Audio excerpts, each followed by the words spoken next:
ठीक है। जैसे नेक्स्ट टाइप है बेटा match the following. Second option given है पावर्स ऑफ 2। P3 में अब किस ऑप्शन से मैच कर रहा है? जिसमें 3 मार्क्स का एक क्वेश्चन होगा, वहां पे आपको ये क्वेश्चन मिलेगा। नेक्स्ट है बेटा एजर्शन एंड रीजन टाइप।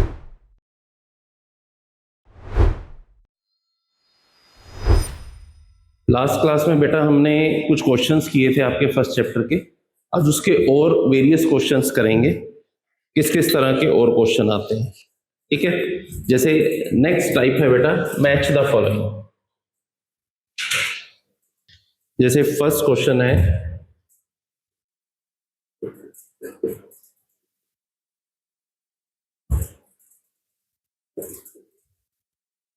1 2 4 8 16 क्यों आपको गिवन है। R is 1 5 12 22 35 and so on. S हमें गिवन है 1 2 3 5 8 and so on. Similarly list 2 में गिवन है Fibonacci numbers. Second option given है powers of 2। Third option given है triangular numbers and fourth option given है पेंटागनल नंबर्स। अब देखो बेटा इसमें साथ में आपको ऑप्शंस दी हुई हैं। ए ऑप्शन में वो कहता है P2 Q3 R1 S4 1 2 4 3 4 1 2 3 3 2 4 1। अब देखो ऐसे क्वेश्चन में ना आपको कभी भी सारे मैच करने की नीड नहीं है। कैसे? पहले आप ऑप्शंस देखो, ऐसी कोई ऑप्शन जिसमें सभी डिफरेंट आ रहे हो। जैसे P देखो P2 P1 P4 P3 चारों ऑप्शंस में क्या है, डिफरेंट है। अगर हमने P को मैच कर दिया तो दैट मीन्स हमारा क्वेश्चन हो गया, हमें बाकी कोई भी सॉल्व करने की जरूरत नहीं होगी। ठीक है। अब बताओ P क्या है, ये कौन से नंबर लग रहे हैं आपको? देखो P किस तरह के नंबर लग रहे हैं? फिबोनाची नंबर्स हैं?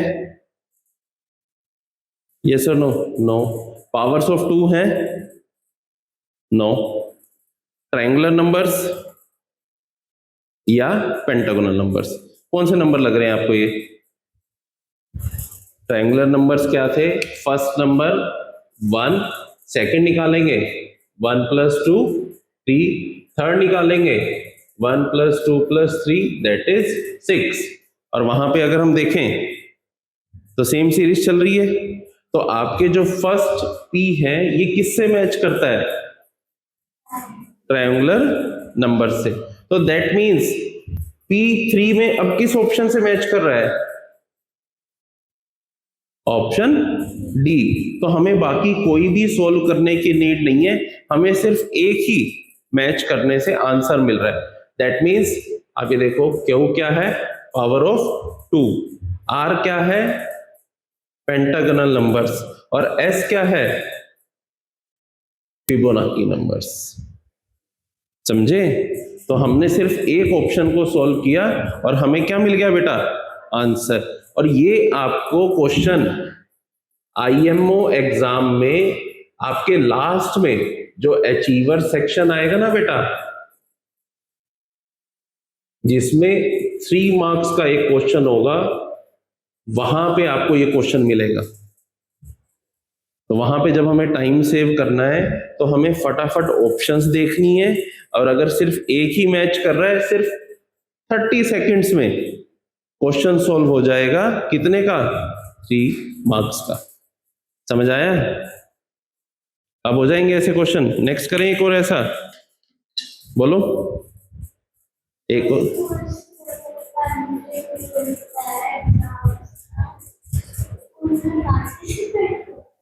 हाँ, IMO जब एग्जाम होगा उसमें हम पार्टिसिपेट करेंगे। इंस्टीट्यूट में भी होगा बेटा, और स्कूल में आपको जहां पे भी फिल करना है दोनों में से एक जगह फिल कर सकते हैं। ठीक है। नेक्स्ट क्वेश्चन है, अब फटाफट करोगे आप, मैं क्वेश्चन लिख रहा हूं वो खुद से सॉल्व करोगे। Match the following, next question. इसे लिखने की नीड नहीं है बेटा, बस समझो ये आपकी बुक में गिवन है, ये समझाने के लिए लिखा था मैंने, आपको समझ आ जाए। लिस्ट 1, लिस्ट 2, पी आपको गिवन है 1, 1 + 2, 1 + 2 + 3, 1 + 2 + 3 + 4 एंड सो ऑन। क्यों गिवन है 1, 1 + 3, 1 + 3 + 5, 1 + 3 + 5 + 7 एंड सो ऑन। आर आपको गिवन है बेटा 1, 1 + 7, 1 + 7 + 19, 1 + 7 + 19 + 37 एंड सो ऑन। तो इसमें 3 ही गिवन है। इसमें फर्स्ट है स्क्वायर्ड नंबर्स, सेकंड गिवन है cube numbers and third given है ट्रायंगुलर नंबर्स। और आपको ऑप्शंस गिवन है A, B, C and D. P1, Q2, R3, P3, Q1, R2, P2, Q3, R1 और P2, Q1 एंड R3। अब बताओ बेटा इसका आंसर क्या होगा? यस,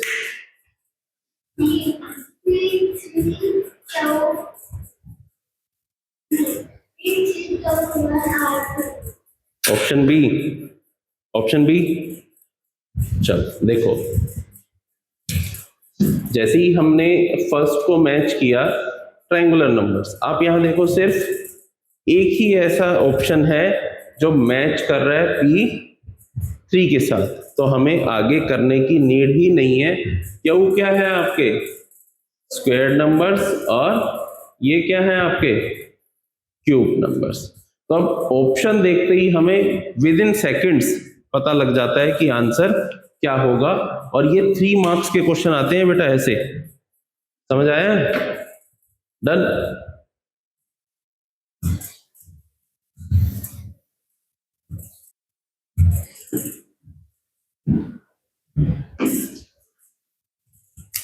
नेक्स्ट है बेटा assertion and reason type. Note कर रहे हो क्या अभी? इस तरह के क्वेश्चंस किए हैं पहले एजर्शन रीजन टाइप या नहीं? या फर्स्ट टाइम सुन रहे हो? फर्स्ट टाइम सुन रहे हो, चलो। ये तो आपकी बुक में भी गिवन है बेटा, छोड़ दो इसे, बुक में गिवन है, उसमें क्वेश्चन गिवन है, ठीक है? घर जाके बुक खोल लिया करो। खोलते हो? तो सर आपने कहा था ऐसे खोली और ऐसे बंद कर देंगे। आपने थोड़ी कहा था पढ़ने के लिए, आपने खोलने के लिए कहा था, हम खोल लेंगे।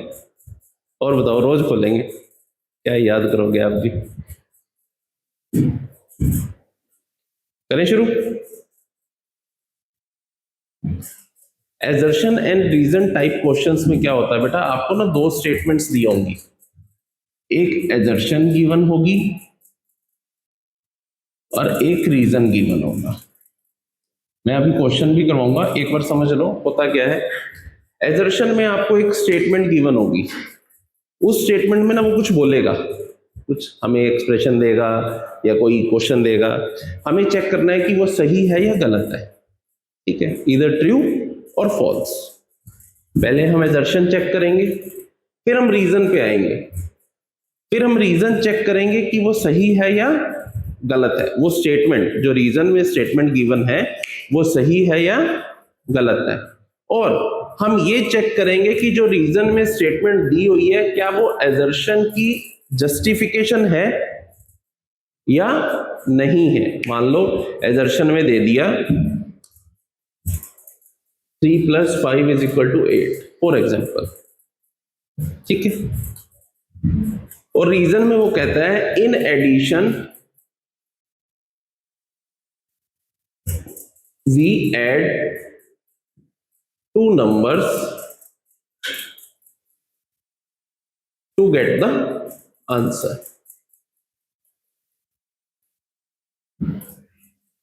सही कह रहा है, एडिशन में हम 2 नंबर्स को ऐड करते हैं आंसर फाइंड आउट करने की, और यही रूल यहां पे अप्लाई भी हो रहा है। दैट मींस रीजन जो है वो करेक्ट जस्टिफिकेशन है एजर्शन की। बट अगर यहां पे ये दे दिया फर्स्ट स्टेटमेंट में 3 + 5 = 8, ठीक है, बट वो रीजन में कहता है in subtraction we subtract smaller number from the larger number। अभी कह तो सही रहा है, सब्ट्रैक्शन में हम क्या करते हैं, बड़े नंबर में से छोटे नंबर को सब्ट्रैक्ट कर देते हैं, बट क्या ये इसकी जस्टिफिकेशन है? नो। तो अब 2 केसेस बने, एजर्शन भी ठीक है, रीजन भी ठीक है, और रीजन क्या है, इसकी करेक्ट जस्टिफिकेशन है, तो हम ऑप्शन ए सिलेक्ट करेंगे, जैसे पहले वाले केस में था एडिशन वाले में। अब यहां पे दोनों स्टेटमेंट्स तो ठीक है, सुन लो, ये दोनों स्टेटमेंट्स तो क्या है बेटा, ठीक है, बट जो रीजन है वो इसकी करेक्ट स्टेटमेंट नहीं है, जस्टिफिकेशन नहीं है। मतलब ये भी ठीक बात बोल रहा है, ये भी ठीक बात बोल रहा है, बट ये दोनों आपस में मैच नहीं कर रहे, तो हम सिलेक्ट करेंगे ऑप्शन बी। ठीक है, तुम भूल जाओगे, मैं बता दूंगा अभी ये कौन सी ऑप्शन थी, एग्जाम में लिखा आएगा बी, ये ऑप्शन तब आपने सिलेक्ट करनी है। अगर एजर्शन ट्रू है और रीजन फॉल्स है, देन ऑप्शन सी सिलेक्ट करेंगे। हो सकता है गलत दे दिया हो कुछ। अगर रीजन ट्रू है और एजर्शन फॉल्स है, तो हम ऑप्शन डी सिलेक्ट करेंगे। मैं बता दूंगा, तुम्हें बस ये बताना होगा भी एजर्शन ठीक है या रीजन ठीक है और करेक्ट जस्टिफिकेशन है या नहीं है। समझ आया एजर्शन रीजन टाइप क्वेश्चन क्या होते हैं? क्वेश्चन करें अब।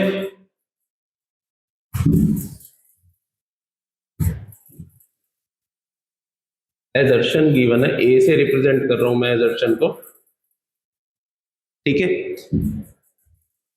15 is both a triangular number and a square number. Reason में कहता है बेटा वो, if dots arrangement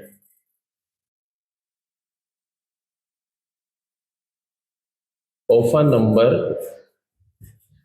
is represented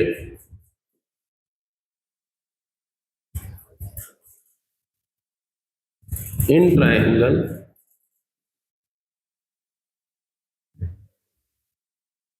as well as in square,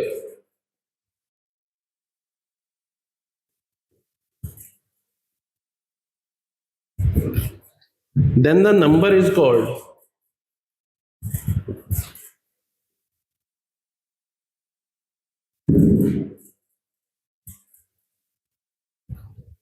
both triangular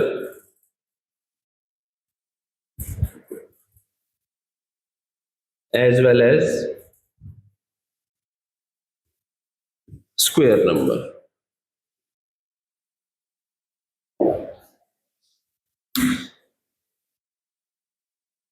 अब पहले ये चेक करो क्या एजर्शन ठीक है, क्या रीजन ठीक है, पहले दोनों स्टेटमेंट में ये चेक करो, फिर आगे बढ़ते हैं। फटाफट करो। और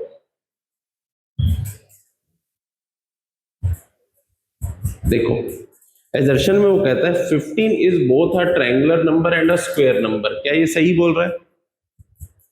क्या 15 दोनों ट्रायंगुलर और स्क्वायर नंबर हैं? क्या है? क्या 15 ट्रायंगुलर और स्क्वायर नंबर दोनों हैं? कौन सा नंबर है? अरे इन दोनों में से कौन सा नंबर है?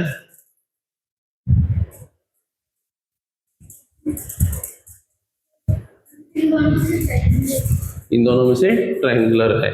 देखो ट्रायंगुलर क्या से 1 + 2 + 3 + 4 + 5 that is equal to fifth triangular number is 15।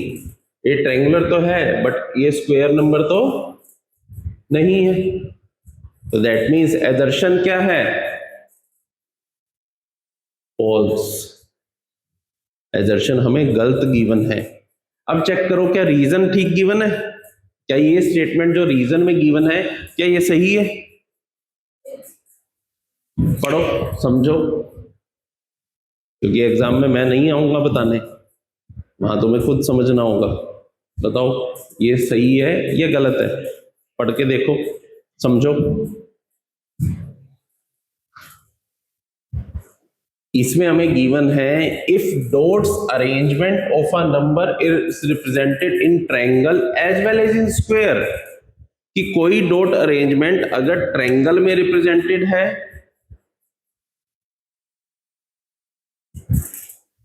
For example और वो स्क्वायर में भी रिप्रेजेंटेड है,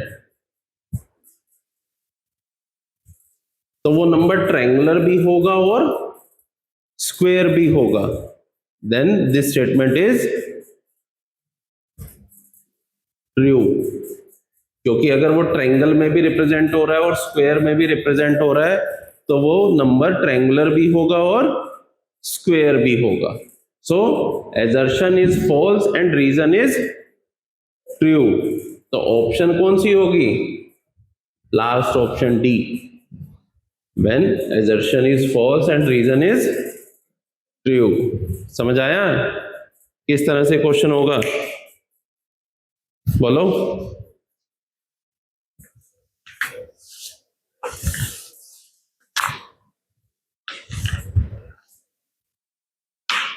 नेक्स्ट करें, एक और क्वेश्चन करें एजर्शन रीजन का।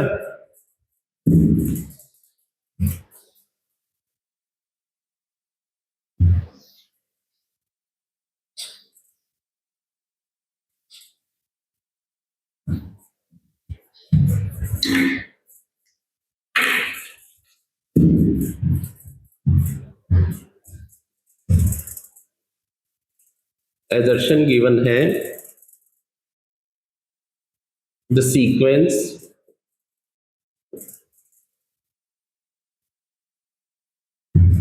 1, 9, 25, 49 and so on consists of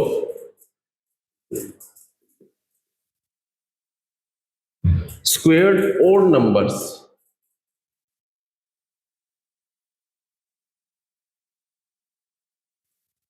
and reason given है in a complete graph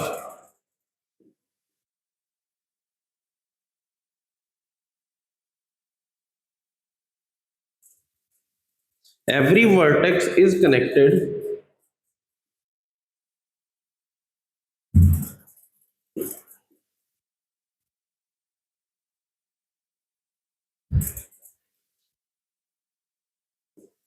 to every other vertex. Vertex means corner बेटा।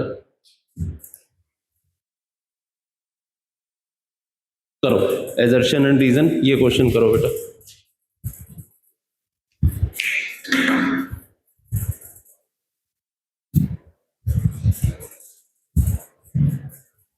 लिखने की नीड नहीं है, बस क्वेश्चन करना है। लिखने लग जाते हो पहले, लिखने की क्या नीड है?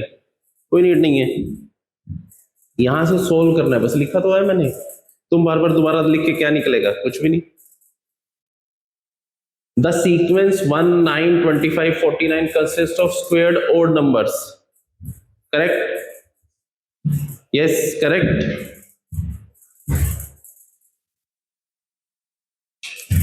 Squared odd numbers. 1 square, 3 square, 5 square, 7 square. Yes. तो assertion क्या है हमारी? True. रीजन चेक करो अब, क्या ये सही है या गलत है? In a complete graph, every vertex is connected to every other vertex. True or false? False. True or false? True. जब हम कंप्लीट ग्राफ बनाते हैं तो हर एक वर्टेक्स हर दूसरे वर्टेक्स से कनेक्ट होता है। यही तो किया था हमने, नहीं किया था? तो हर वर्टेक्स को आपस में कनेक्ट ही तो कर रहे हैं, तो रीजन भी क्या है? ट्रू। बट क्या ये रीजन इसकी जस्टिफिकेशन है?